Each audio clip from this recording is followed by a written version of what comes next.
this problem, we are going to do a finite math linear programming problem using the simplex method. We're going to do a linear programming example using the simplex method.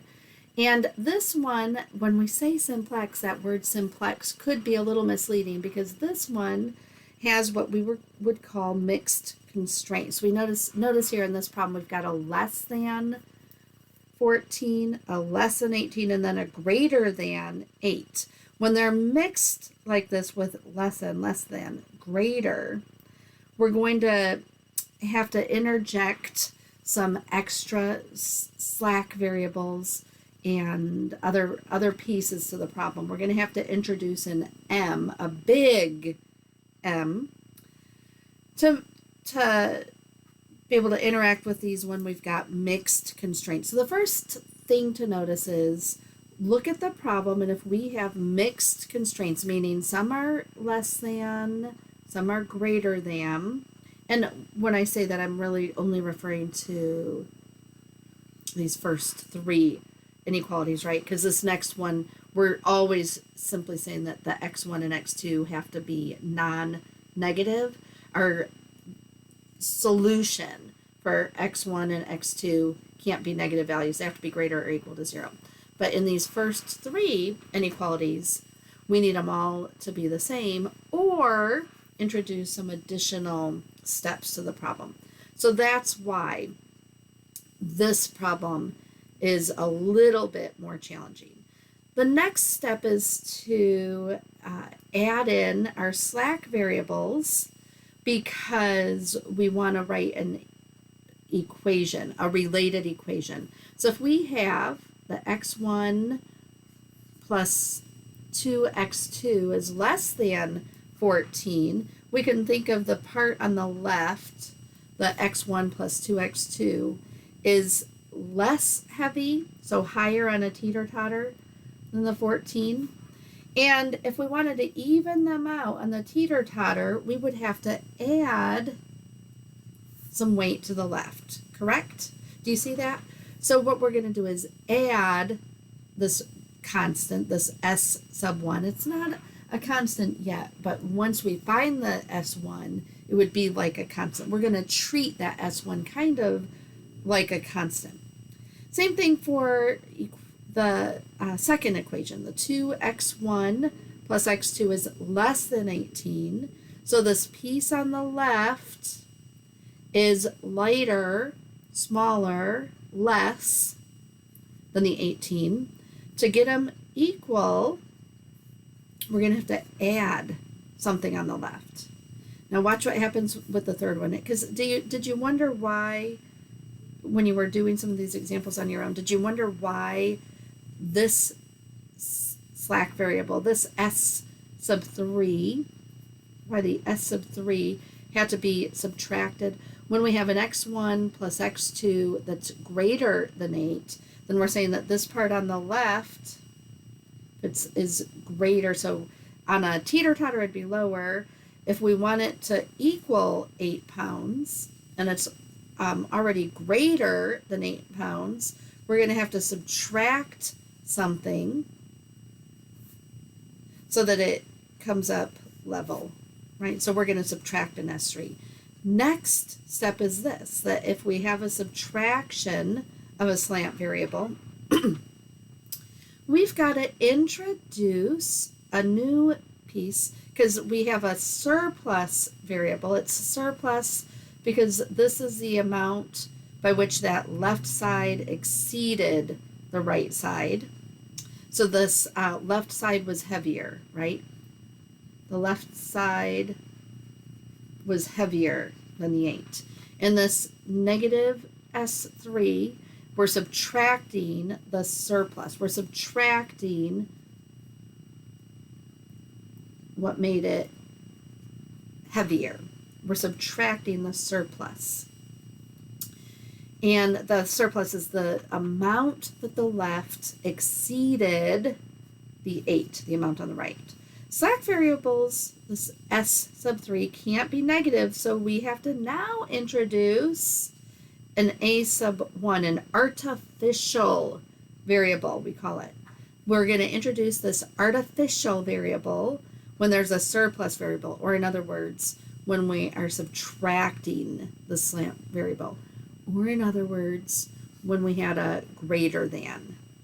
So that's why we have to have an a sub 1, an artificial variable in equation 3, because it was greater than, right? And because it was greater than, we had to subtract the surplus from the left to get them equal. And because we introduced a negative here, we had to add in some artificial to counter that so that they teeter out to not be negative. So that's how we're setting up the problem and writing in our slack variables. Can you take that and create the tabloid? Can you create the matrix from that? Now, just one last quick reminder of what we did there. When an artificial variable is introduced, we counter the artificial variable with a constant m that's large enough to keep a1 0. So we have to think, well, you don't actually have to think through, but what if this a1 was like artificial, we don't want it to interact with our p equation. So what we're going to have to do is insert, to counter the a1, we've got to insert some value here to counter that. The way we do that, it's simply this big M. It's a large enough value to turn this a1 into a 0, right? So just a little bit more of a process than some of the other problems. But we want to counter that artificial variable with a constant m that's large enough to keep our a1 0 in our objective function. Okay, now we're ready to go, and from that we can write our simplex tabloid. So can you make the transfer? I'm going to encourage you to pause the video and make sure that you can write in each of these variables. So here's where we had it equal to something, and the top it was equal to 0, right? So we know this is going to be a 0, but can you write in those other variables? Pause the video if you need to. Write those in, try it on your own, and then restart the video. When we move on, it should have looked like this.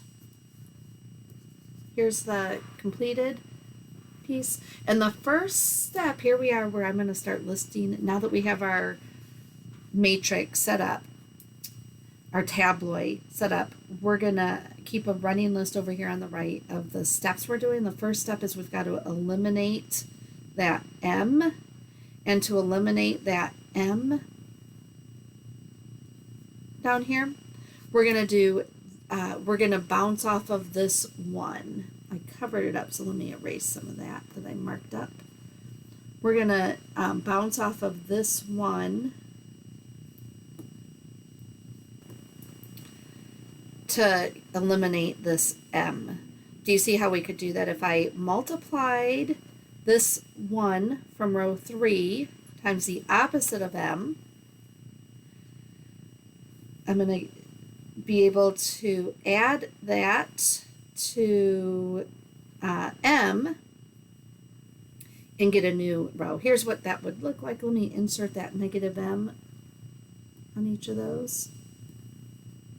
This negative m times 0 is just going to be 0 still. 0 and then negative m. And we could add the opposite of m times row 3 added to our row 4.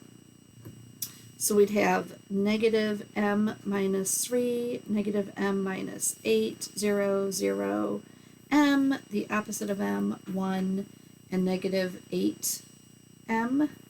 So when I put those into the matrix, so this is our new row 4, you can see that's our new row 4. So we have eliminated the m. Next, so this is step 2, we want to find the pivot. Hopefully you've already gotten used to finding the pivot from the previous work you've done with the simplex method, with maybe some easier problems. But here's what we're doing. So we need to now find the pivot. To start with, to find the pivot, we're going to find the column, and then we're going to find the row. What we're going to do to find the column is find the most negative indicator in the bottom row. So we've got a negative m minus 3, a negative m minus 8, the zeros, and the 1, none of those are negative. The m is always positive, so that's not negative. So it looks like we've got 3 contenders: the opposite of m minus 3, the opposite of m minus 8, or the opposite of 8 times m. And if we think of m as a big number, we can determine which is more negative.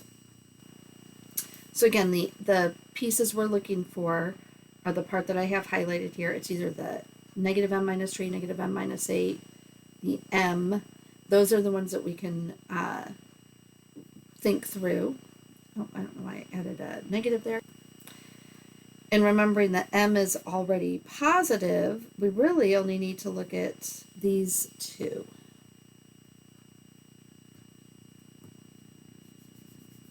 And compare those. So when we compare those, it looks like the subtracting 8 is going to be more negative.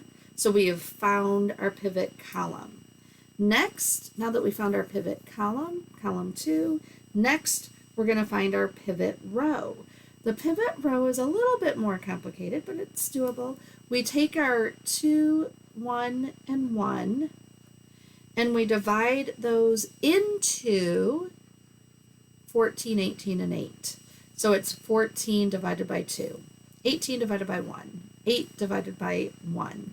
When we work out those quotients, we can see which one. When we work out those quotients, we can see which one is smallest, and it looks like that 7 was the smallest. The 7 came from the 14 divided by 2, so we have now found our pivot element. We're going to be using this 2 to pivot from. Do you remember what to do once you have the pivot? What we want is we want the pivot to be a 1. We want the pivot to be a 1. And we want everything in that row of the column of the pivot. Want the below and above the pivot to be zeros. So we're going to first change that 2, manipulate it around to make it a 2. Yeah, you're right. If you're already saying, no, I know how to do that, I'll multiply by 1/2. Be careful if you want to say divide it by 2, because dividing isn't actually legal. What we can do, though, is multiply by a fraction so that we skirt around that procedure and say, okay, well, I can't divide, but I can multiply by a fraction, which really it's the same thing, but we're going to divide, or more specifically, more precisely, we're going to multiply by 1/2. And then once we have that 2 to equal 1, we'll bounce off of that 1 to get a 0 and a 0 and a 0. So here's what that might look like. We'll multiply row 1 by 1/2 to get our new row 1, to get that 2 to be a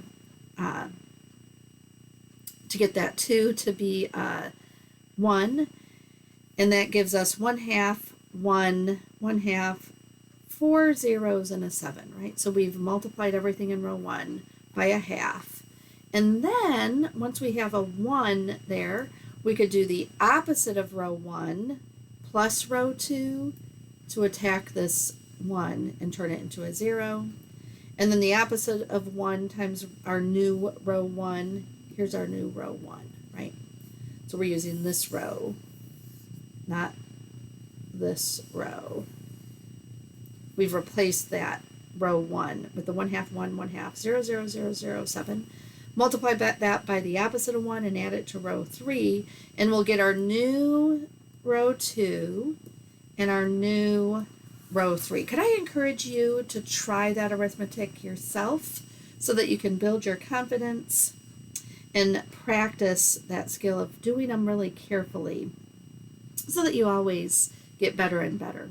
But here's what it's going to look like so far. And now we also need a 0 here. So do you see what we're going to have to bounce off of that 1 with? If I wanted this to be a 0, I would need to multiply by, I'd need to multiply the 1 by the opposite of negative m minus 3. Or in other words, I need to use, when I distribute that negative, and this seems to be where students make some of their most common mistakes. We've got to change that to be the opposite of a negative minus a 3. So when we do that, the negative m changes to positive, and the minus 3 changes to positive 3, and we multiply that times our row 1 and add it to row 4. So when we do that, m plus 8 times row 1, let me show you that arithmetic, how I would do it. And I wouldn't discourage you at all from using different colors, because that will help you sometimes keep everything clear. Our row 1 was 1/2, 1, 1/2, 4 zeros, and a 7. You see that written in black, except I didn't write the black 1 here. And then when I insert the green, multiply by m plus 8 each time through. And then I'd have m plus 8 over 2, m plus 8, m plus 8 over 2. Don't simplify that 2 into the 8. That's not legal because the numerator, the m plus 8, is a sum. So you can't make it m plus 4. Keep it m plus 8. Divide the whole quantity. So it's like there's parentheses around it. The whole quantity divided by 2. And then m plus 8 times 7. So 7m plus 56. 7m plus 56. And when I add that to row 4, I'd get this blue result. Practice that arithmetic a little bit and make sure that you're able to get this also. You could even pause the video to do that. But our new row 4 is going to be negative 1/2 m plus 1, 0, 1/2 m plus 4, 0, m0, 1, negative m plus 56. So we're good. We've finished one stage. Now on to stage 2, because we've found a pivot. What we're doing is we've got to get rid of any negative down here. We found our first pivot and changed that pivot to a 1, and then bounced off of that 1 to get zeros below it, right? And now we're going to do it again.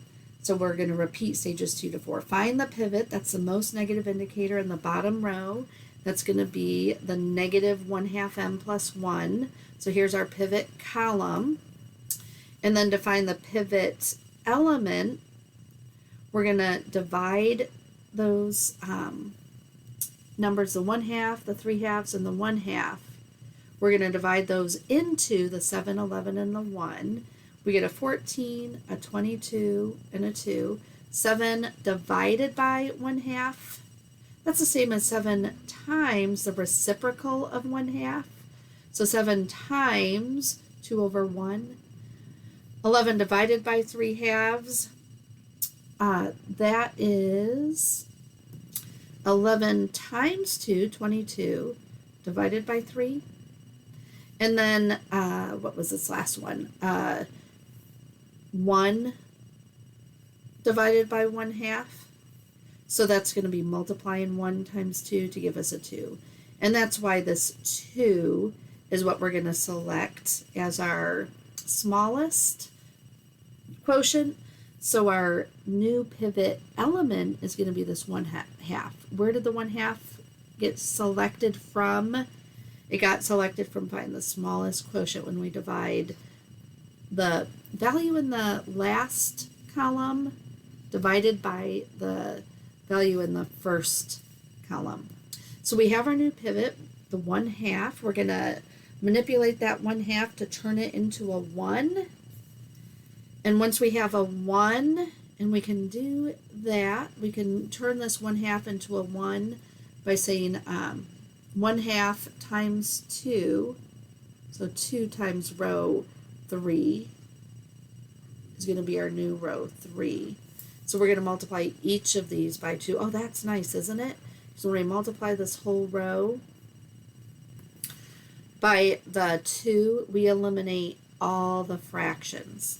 But 2 times 1/2, 2 times 0, 2 times negative 1/2, 2 times 0, 2 times negative 1, 2 times 1, 2 times 0, 2 times 1. And so here's our new row 3. And once we have that new row 3, we're going to bounce off of this 1 in row 3. We're going to bounce off of that 1 to get all zeros other than the 1. To do that, we could multiply 1/2 times negative 1 plus row 3, so bouncing off of this 1, so negative 1/2 times the 1, and add it to row 1, add it to our 1/2 to get our new row 1. And for the 3/2, you see that we're going to want to multiply this 1 times the negative 3/2, and we'll get this 3/2 into a 0. And then the last one we'll have is this negative 1/2 times m plus 1. Do that arithmetic. I'm leaving some of that arithmetic to you, but I'll show you this last one. It's a little more complicated. So we're going to multiply by positive 1/2 m minus 1. So it's the opposite of negative 1/2 m plus 1. So positive 1/2 m minus 1 is what we'll multiply bouncing off of our 1. So multiply by row 3, and then add that to the row 4. See the arithmetic here, pause if you need to, but when we do the multiplication and then do the combining or the adding, you should get 0, 0, 5, 0, 2, m minus 2, 1, and 54. We've done it. We've finished bouncing off of this one and gotten all those zeros above and below it. So we had our first pivot, and we eliminated the elements, eliminated the values there, turned them to zeros, manipulated to make them zeros. We did the same with the second. And now we can see that we're finished. How do I know that I'm finished? Well, there's no more negatives in that bottom row. There's no more negatives down here in the bottom row.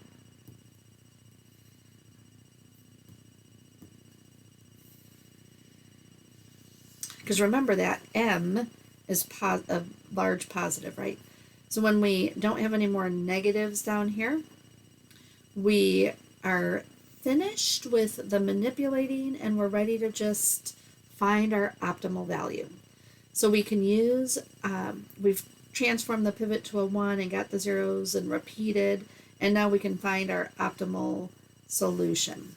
To find the optimal solution, we need to find x1, x2, s1, s2, s3, and our artificial 1, so a1, and p. Do you remember how to do that? I'm going to find x1, I'm going to use the 1 and say that 1 times x1 is going to be equal to 2.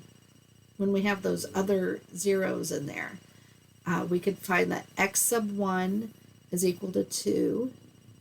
And then we can say that x sub 2 is equal to 6. Do you see where I'm finding the ones? And so on. So finish that out. Go ahead and finish out finding those variables, the x1, x2, s1, s2, s3, a1, and even p from our completed tableau, our completed matrix. Do your answers match up to what I've got?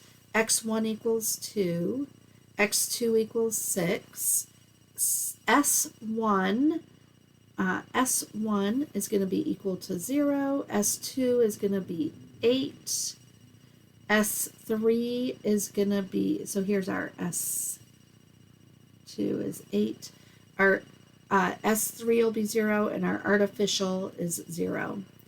And when we do that, P will equal 54. What we'll do using those variables, we could say we're done. We could say, okay, so we've got our optimal solution is right here. It's the P equals 54. But watch how I can double check that. If I go back to our objective function, P, from the original problem, P equals 3 times x sub 1 plus 8 times x sub 2, notice that I get the 54. Nice way to just double check right at the end. And we're nearly finished now. We just need a therefore statement. Yeah, these are not easy problems, are they? Practice it, you'll get better and better at it.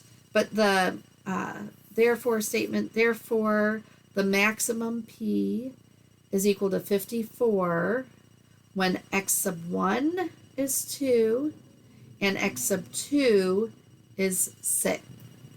You might say, but wait, what about the slant variables? You know what? None of those matter anymore. We were just, when we look back at the original problem, the original set of constraints, there was no S1, S2, S3, A1. None of those were in there. We don't have to have any concern with those. We were just using those slack variables and the artificial variable. We were just using them to get to this place, to manipulate these values in this matrix until we could find our x1 and x2. So we don't have to worry about anything else or state anything else in our therefore. All the other is now no longer needed. We were just using them. Well, this isn't an easy problem, but I hope that this walkthrough helps you get a little bit better at the process. And please let me know if there's something in this video that you feel I left out, something I went too quickly in, or just in general, something that you want a little more help with.